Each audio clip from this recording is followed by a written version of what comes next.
Hello everyone, today we are going to learn how to perform polynomial regression in QTIPlot.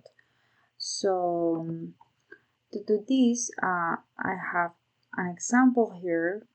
We have to first check that we have already assigned correctly the axis to our data. So in this case we have composition that it should be the x-axis, and we have in the y-axis logarithm of activity coefficient of a species 1 over activity coefficient of a species 2. This is an example I have taken from thermodynamics.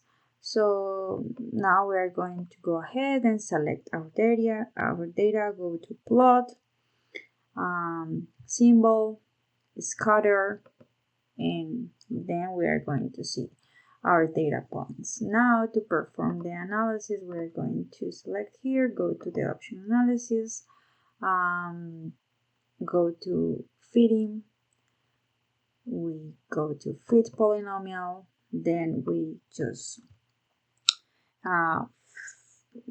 set the order of the polynomial we want to regress to. In this case, we want to perform fit order polynomial regression, so we will set that.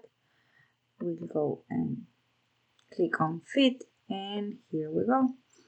QTI gives us all the parameters we can see here of the polynomial the program regressed, and that's it.